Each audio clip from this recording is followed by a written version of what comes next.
Guys, good morning. Gaurikund में night stay करने के बाद अब हम अपना रुख करते हैं, अपना मुख करते हैं केदारनाथ की तरफ, जो कि है 16 किलोमीटर का ट्रैक। बहुत कुछ देखने को मिलेगा, बहुत कुछ जानने को मिलेगा इस ट्रैक में, और केदारनाथ से जुड़ी एक वास्तविक कथा मैं आपको सुनाऊंगी इस पूरे ट्रैक के दौरान। सो बने रहिए इस वीडियो में। सो यहाँ मैं आ गई हूँ रूम के नीचे और ये बहुत अच्छा स्लोगन लिखा हुआ है, ये सुबह का मौसम, ये हंसी वादियाँ और ये गौरीकुंड का रास्ता।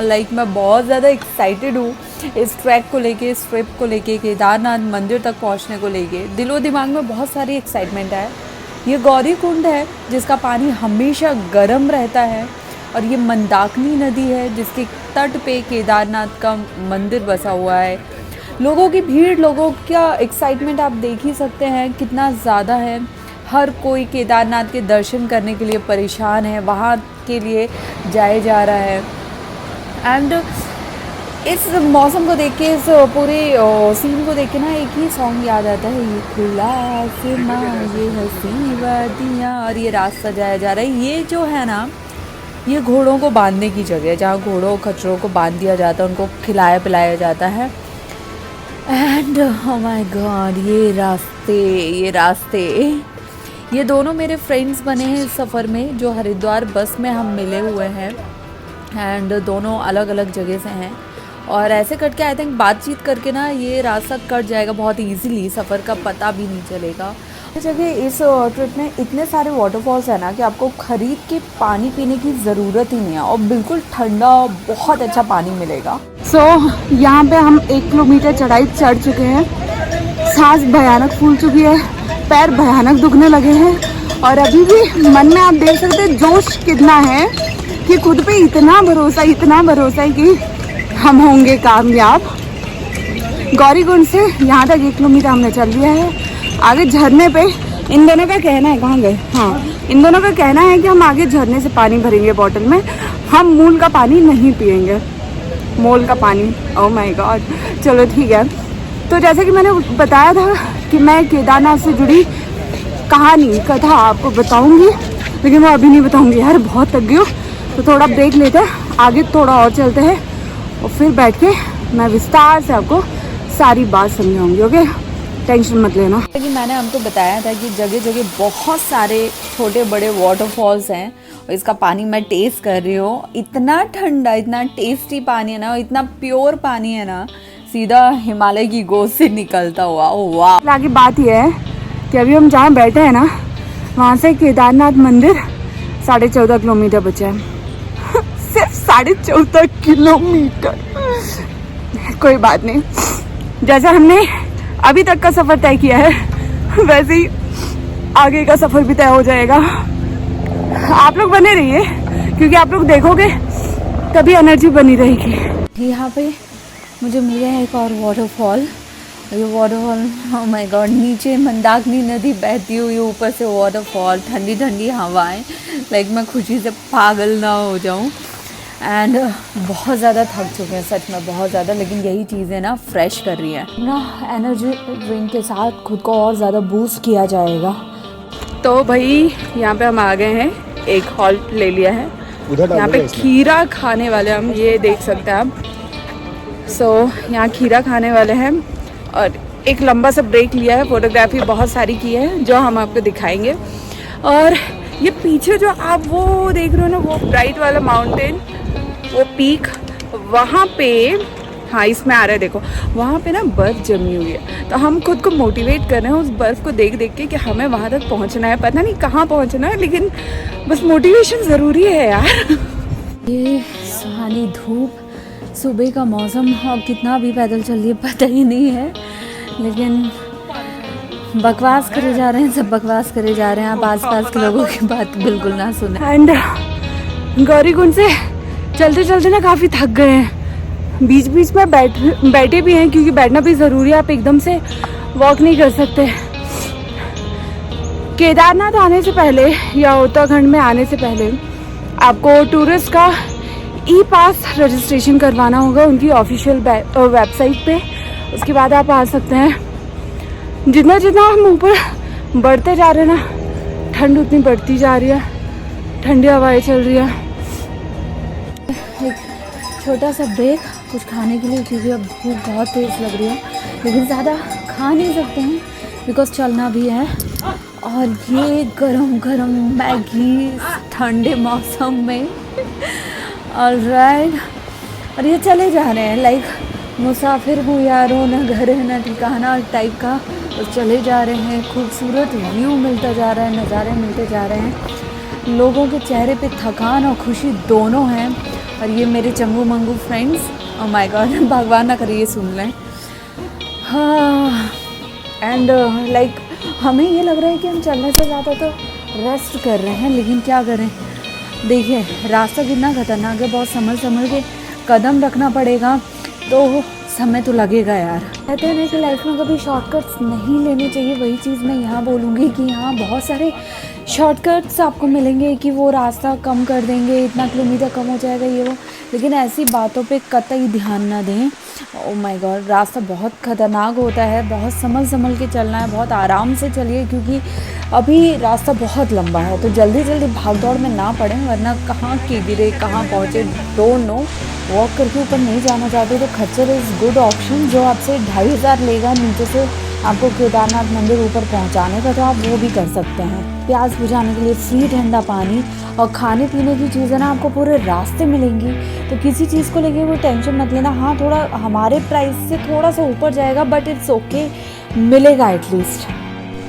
लेके चली तुझको कैसे देश में, मिलती है जहाँ खुशियाँ परियों के वेश में, ऐसे कुछ गाना याद आ रहे हो, मैं पागल हो रही हूँ खुशी से इस व्यू को देखकर। अरे इसको साइड में करो भाई, तू साइड में हो जा। हाँ तो मैं क्या बात कर रही थी, मैं इस नज़ारे के बारे में बात कर रही थी। एंड अब हम ग्लेशियर के पास में पहुँचने वाले हैं। मंदिर आपको सामने अभी नहीं दिखेगा, लेकिन बहुत कम रास्ता बचा हुआ है तय करने के लिए। और ये वाइट ग्लेशियर पूरा बर्फ़ जमा हुआ है, जिसके अंदर से ठंडा पानी, ठंडी हवाएं आ रही हैं। Wow. And Kedarnath finally 1.5 kilometre बचा हुआ है, अब बस पहुंचने वाले हैं हम। और ये हसीन मौसम देख सकते हैं, वाओ। अरे यार ये बीच में आ गया, तुम साइड में हो ना यार। एंड अब अंधेरा होने को है और जाके हम ना रेस्ट करने वाले। Hello everyone, good morning. So कल हम गौरीकुंड से चले थे एंड केदारनाथ पहुँचे, और हमें पहुँचने में पूरे 12 घंटे लगे, पूरे 12 घंटे। बताने में शर्म आ रही है, लेकिन चलो ठीक है। लेकिन उसका रीज़न ये था कि देखिए, जो बोला जा रहा है या जो हम सुनते हैं कि 17 किलोमीटर का ट्रैक है या 14 किलोमीटर का ट्रैक है, ये सब एक काल्पनिक अफवाह है जिस पे कतई भरोसा ना करें। ये जो ट्रैक है ये 20-21 किलोमीटर का है। जो 14 और 17 किलोमीटर का हुआ करता था वो उस आपदा से पहले 2013 से पहले हुआ करता था, लेकिन अभी ये 20-21 किलोमीटर का हो गया है। आप जितना चलेंगे आपको लगेगा कितना चल रहे हैं यार और कहाँ जाना है, लेकिन स्टिल आपको बहुत चलना पड़ेगा। इसलिए हमें 12 घंटे लगे, क्योंकि हम बीच में फ़ोटोज़ वीडियोज़ सब क्लिक कर रहे थे। और जब आप इतना चलोगे तो कंटिन्यूटी में आप नहीं चल पाओगे, तो रेस्ट ले के ही चलना पड़ेगा। एंड एक और सबसे बड़ी बात मैं आपको बताऊं, मैंने जब केदारनाथ के लिए अपना रूम बुक किया था, तो मैंने बुक किया था GMVN, जो कि यहाँ का एक गवर्नमेंट ऑथराइज्ड है, उसके थ्रू मैंने रूम बुक किया था अपना 2 नाइट्स के लिए। उसके लिए मैंने पे किया था 1000 रुपीज़ पर नाइट। ओके, अभी कल जब मैं उनके पास गई नाइट में, इतना थकी होने के बाद कि एक कदम रखना ना बहुत ज़्यादा मुश्किल हो रहा था। नाइट में जब मैं उनके रिसेप्शन पे गई एंड मैंने बोला मेरा रूम बुक है, तो उन्होंने बोला आपका शेयरिंग पे है, आपके साथ 7 और बेड्स रहेंगे वहाँ पे। मैंने कहा ओके। तो कहते हैं, मैंने बोला उन 7 बेड्स पे कौन रहेगा, तो उन्होंने बोला कि उन 7 बेड्स पे सारे जेंट्स बुक है। तो मेरी वहाँ काफ़ी बहस हुई, मैंने उनको बहुत खरी खोटी सुनाई। एंड उसके बाद भी मैं आप लोगों को वार्न कर रही हूँ कि अगर आप गर्ल है, लेडी है, आप विदाउट फैमिली सोलो ट्रिप का प्लान कर रही हैं, तो प्लीज़ GMVN पे सोच समझ के ऑनलाइन कुछ भी आप बुक करें रूम वगैरह, क्योंकि वो ना सटके है, हटे हैं बिल्कुल दिमाग से। उनको नहीं पता कि अगर कोई लड़की है तो उसको कहाँ शेयरिंग में रखना चाहिए, कहाँ नहीं रखना चाहिए। इफ अगर आपके पास वहां पे 7 बेड्स हैं जिसमें सारे जेंट्स हैं, तो आपको उस लड़की को इन्फॉर्म करना चाहिए कि आप लेना चाहते हैं या कैंसिल करना चाहते हैं। तो ये उनके लिए बहुत छोटा सा मैटर है, लेकिन एक लड़की जो अकेली ट्रिप कर रही है, सोलो ट्रिप कर रही है, उसके लिए ये बड़ा मैटर होता है, ठीक है। एंड रात को जो सोए ना, ये लॉज जैसा रूम लेके बिना खाना खाए ऐसे ही सो गए क्योंकि बहुत ज्यादा टायर्ड थे। एंड 8 बजे सोए, सुबह 4 बजे 4:30 बजे अपने आप आंख खुल गई। एंड मंदिर गए, वहां पे जो नज़ारा देखने को मिला मैं वो भी वीडियो में शेयर कर रही हूँ, तो वो देखिएगा। And seriously like amazing view देखने को मिला। और मंदिर के बाहर लाइन लगना चालू हो जाता है 4 बजे से, क्योंकि जो हेलीकॉप्टर से आते हैं या जिनको तुरंत वापस होना होता है वो सुबह से लाइन लगा के खड़े हो जाते हैं। तो हम जाएंगे मंदिर 10 बजे दर्शन करने के लिए। एंड उसके बाद प्लान था वासुकी ताल जाने का, लेकिन अभी वो 100% कैंसिल हो गया है। अब मैं आपको लेके चलूंगी मेडिटेशन केव्स, एंड उसके साथ ही हम भैरवनाथ मंदिर भी जाएंगे। और भी बहुत सारी चीजें हैं जो मैं आपको दिखाने वाली हूँ। सो चलते हैं आज का दिन और ज्यादा अमेजिंग तरीके से स्पेंड करने के लिए।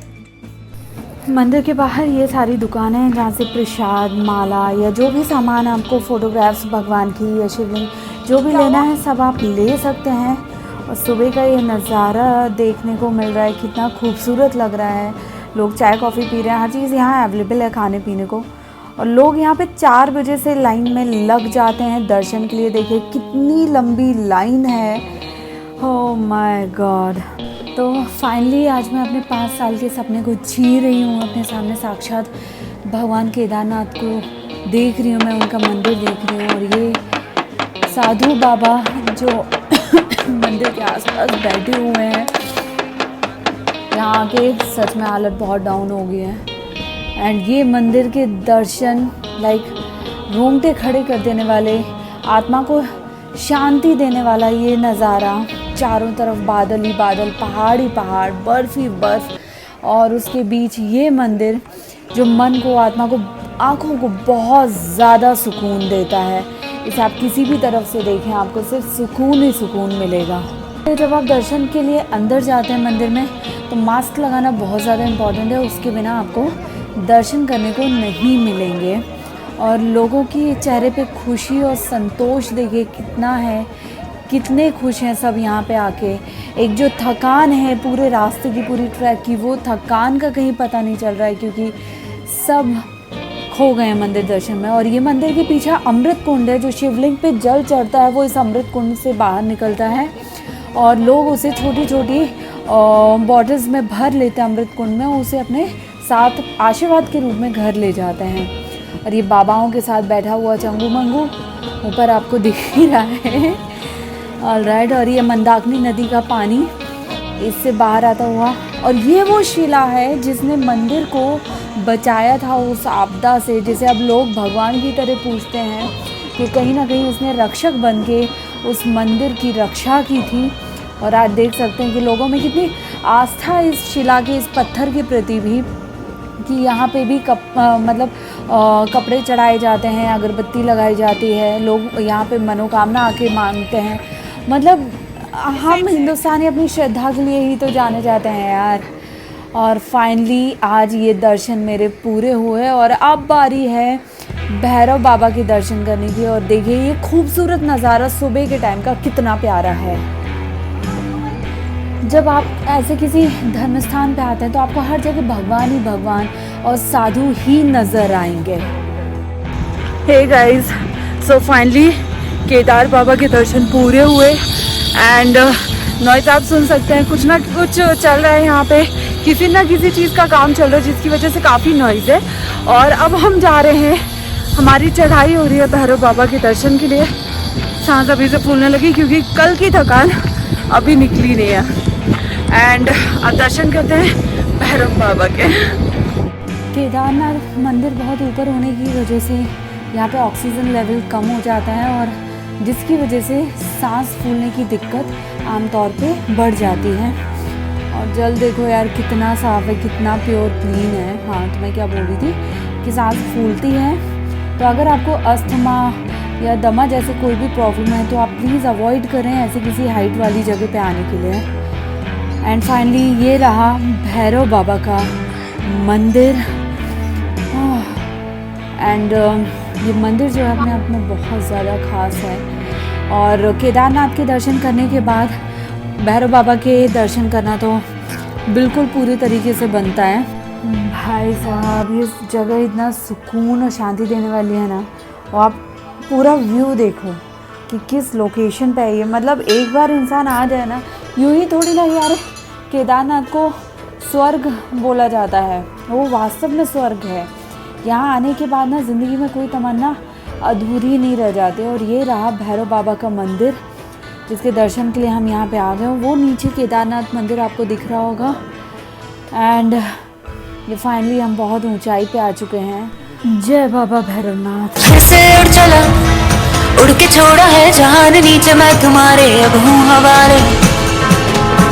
अब दूर दूर लोग बाग मीलों दूर ये वादियाँ।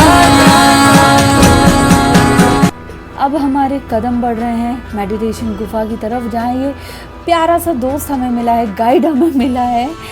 और अभी थोड़ा सफ़र बाकी है। ये हम आ गए मंदिर की दूसरी तरफ, ये सामने मंदिर आपको दिख रहा है।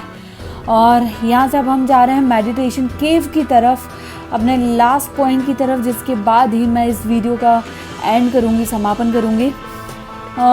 ये जगह जगह जैसा कि मैंने आपको बताया था कि जगह जगह वाटरफॉल्स, झरने आपको बहुत मिलेंगे। साफ़ प्योर ठंडा पानी आपको मिलेगा। देख सकते हैं पानी कितना क्लीन है।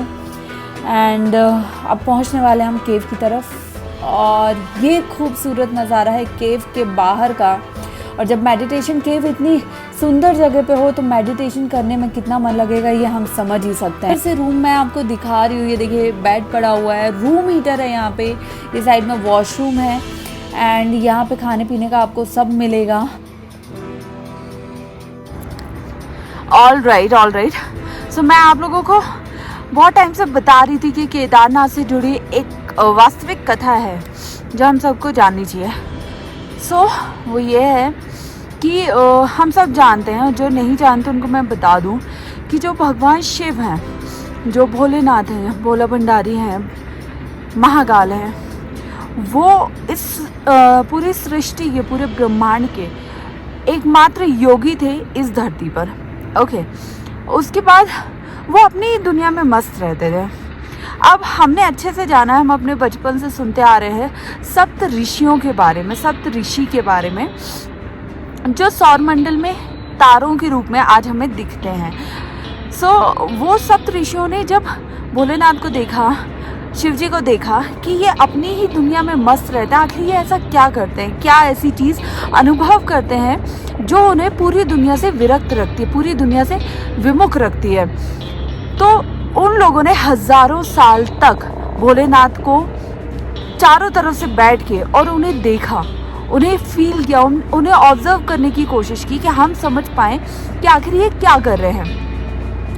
भोलेनाथ ने ये जानते हुए, क्योंकि वो त्रिकाल नेत्रधारी है, तो ये जानते हुए कि उन्हें वो सप्त ऋषि देख रहे हैं, उसके बावजूद उन्होंने उन पर ध्यान नहीं दिया। जब हजारों साल निकल गए, व्यतीत हो गए, उसके बाद भोलेनाथ उनकी इस मेहनत से बहुत ज़्यादा प्रसन्न हुए और वो उन सप्त ऋषियों को लेकर मंदाकिनी के इसी किनारे पर बैठकर उन्होंने योग की शिक्षा उन सप्त ऋषियों को दी थी।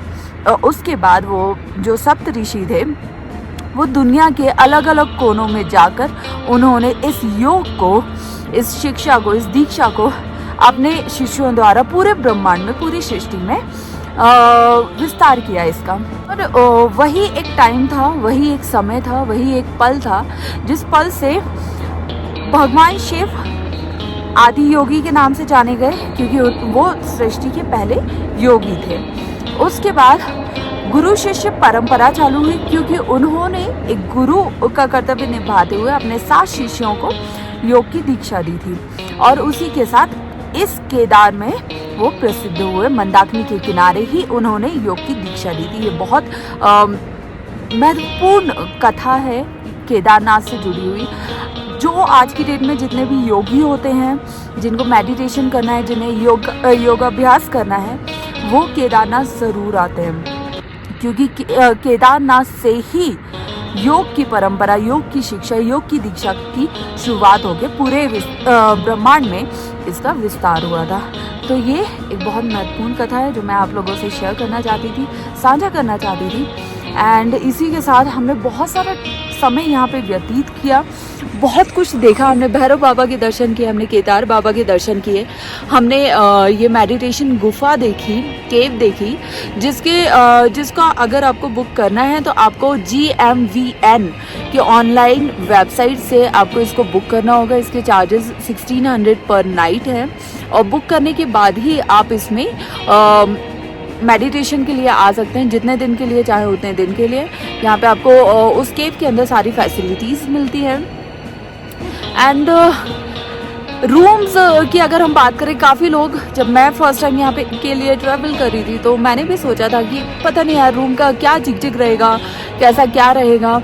तो रूम बहुत ईजिली मिल जाते हैं, बहुत ईजिली अवेलेबल हो जाते हैं।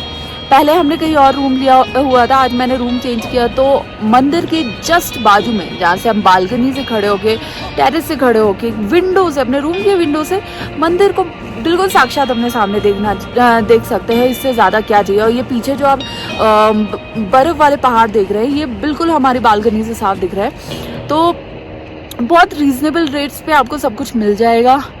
एंड प्राइजेस का हो सकता है आपको इशू लगे। हाँ, एक इम्पॉर्टेंट बात कि कैश अपने साथ रखिएगा, क्योंकि यहाँ कोई ATM नहीं है, यहाँ कोई ऑनलाइन ट्रांजैक्शंस नहीं होते हैं। So do carry cash with yourself. And और भी जो क्वेश्चंस हो इस ब्लॉग से रिलेटेड, इस यात्रा से रिलेटेड, वो आप कमेंट में पूछ सकते हैं। फिलहाल इस ब्लॉग को हम यहीं पे समाप्त करते हैं, इस शाम की, केदारनाथ की शाम की आरती के साथ ही। सो मिलते हैं नेक्स्ट ब्लॉग में। Bye bye.